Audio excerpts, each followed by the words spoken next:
una decisión de fondo, es un cambio que realmente no nada más van a beneficiar a las finanzas públicas, sino más allá de eso, porque eso, digamos, ese no es un objetivo. El objetivo es al fin del día cómo se afecta la bolsa de todos los mexicanos y cómo se afectan los beneficios que obtienen los mexicanos del uso de sus recursos. Realmente destinando recursos a Luz y Fuerza del Centro, los mexicanos no estaban obteniendo valor por su dinero, y ahora lo que queremos hacer es que precisamente se obtenga valor por su dinero. Y esto no tiene nada que ver con, como usted bien dijiste al inicio, con una percepción de alguna diferencia con el sindicato, ni mucho menos.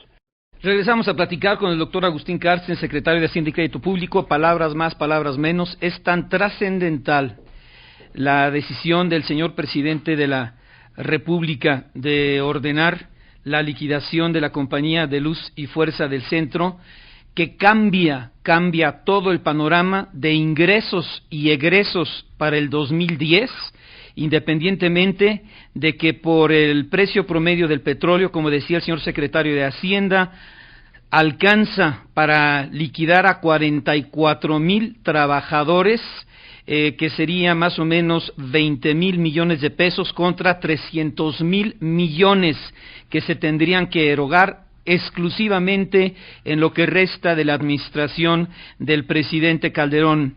También, señor secretario, y si no, por favor me corrige, decía usted, palabras más, palabras menos, es un beneficio importantísimo para millones de contribuyentes que seguíamos manteniendo prebendas obsoletas y condiciones fantasiosas de un sindicato corrupto. Eso ya lo digo yo, no lo dice usted.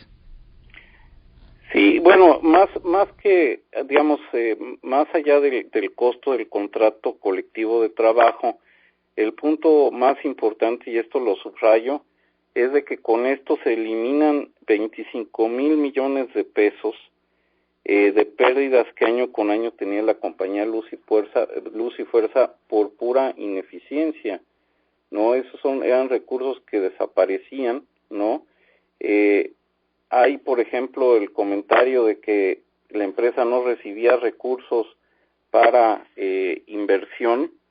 Sin embargo, las transferencias de por ejemplo, para este año previstas de 42,000 millones, era por arriba de lo que se recibía por sus ventas. Aún dentro de los 42,000 millones había recursos etiquetados para inversión, pero digamos una empresa normal debería incluso poder producir recursos para cubrir su depreciación y hacer inversiones adicionales. Entonces, por todas las luces, por donde uno lo quiera ver, pues realmente las finanzas de la empresa era completamente ineficiente y sí generaban una pérdida neta de recursos inmensa a la sociedad. Y se requería, pues como dicen los políticos, de voluntad, porque la Ley Federal de Entidades Paraestatales, si me permite, señor secretario, en su artículo 16 menciona que cuando algún organismo descentralizado creado por el Ejecutivo deje de cumplir sus fines u objetivo o su funcionamiento no resulte ya conveniente desde el punto de vista de la economía nacional o del interés público, la Secretaría de Hacienda y Crédito Público, atendiendo a la opinión de la dependencia coordinadora del sector que corresponda, propondrá al Ejecutivo Federal la disolución, liquidación o extensión de aquel. Asimismo, podrá proponer su fusión cuando su actividad combinada redunde en un incremento de eficiencia y productividad. Pues se requería de voluntad y se requería de valentía y se requería también de patriotismo, ahora sí, para pues poder aplicar este artículo que ha estado vigente durante muchísimos años, ¿no? Pues sí, digamos, ese es el caso, es una decisión, no cabe duda, trascendental, pero el presidente nos ha llamado a retomar los bríos en estos momentos de dificultad económica, hacer las transformaciones de fondo en el país y sobre todo ir encadenando las acciones que nos lleven a una tasa de crecimiento más acelerada y sostenible y podamos ir creando los empleos que el país requiere. Esa es la demanda de la sociedad y eso es lo que ha motivado a presidente Calderón y a su equipo tomar pues estas medidas. Y como digo, el beneficio de esta medida no nada más va a ser fiscal, que en sí mismo es muy importante porque digamos los ahorros entre aproximadamente 18,000 a 20,000, más de 20,000 millones de pesos al año será de aquí hacia adelante. O sea, en valor presente esto tiene un valor muy alto, que van a ser recursos que se van a poder destinar a actividades que le den más a los mexicanos por su dinero, sino que además también va a tener beneficios de hacer más competitiva la zona centro del país como lugar, zona de atracción de inversión, y todas las empresas van a ser mucho más competitivas y las familias van a recibir un mejor servicio. Entonces, pues es una situación donde se gana, donde por otro lado, pues está siendo completamente respetuoso de todos los acuerdos con el contrato colectivo de trabajo en términos de su liquidación. Incluso estamos yendo bastante más allá de lo que la propia ley y el contrato prevé para beneficio de los trabajadores de Luz y Fuerza del Centro, los cuales pues no son el objetivo de esta medida, y donde trataremos de hacer todo lo posible desde el punto de vista del gobierno federal para que puedan encontrar otra actividad productiva en México y sus familias pues obtengan recursos hacia adelante. Ya de por sí la indemnización promedio por arriba de lo que marca la ley podría llegar a representar casi 3 años, o sea, son 33 meses en promedio, pues lo cual pues es una indemnización que les permitirá enfrentar este proceso de transición hacia otra actividad productiva.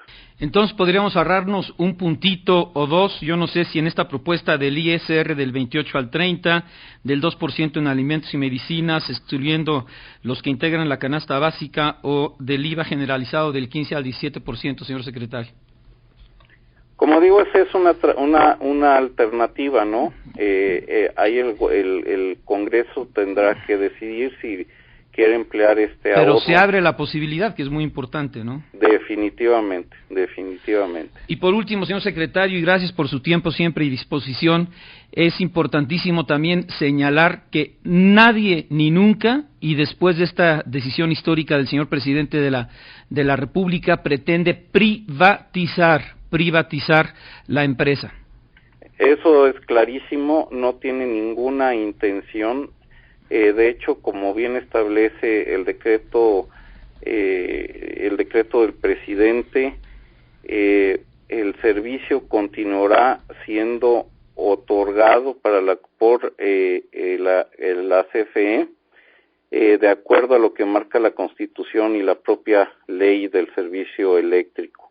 No nada más no se va a privatizar en este momento, sino que tampoco esto es un primer paso hacia una privatización. La realidad es de que el gobierno, simplemente a través de otra entidad, continuará dando el servicio eléctrico en el país. Pues, señor secretario, como mexicano común y corriente, muchas veces hay que reconocerle al Estado que deben privilegiar decisiones que en principio pudieran parecer impopulares por la eficiencia y el beneficio que se da a la mayoría de la población en el mediano y en el largo plazo, ¿no? Pues esa es nuestra obligación, Oscar Mario, y pues nosotros estamos precisamente respondiendo a lo que los mexicanos esperan de nosotros.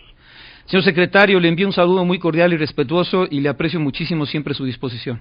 No, hombre, muchísimas gracias por la oportunidad. Al contrario, fue el doctor Agustín Carstens, secretario de Hacienda y Crédito Público.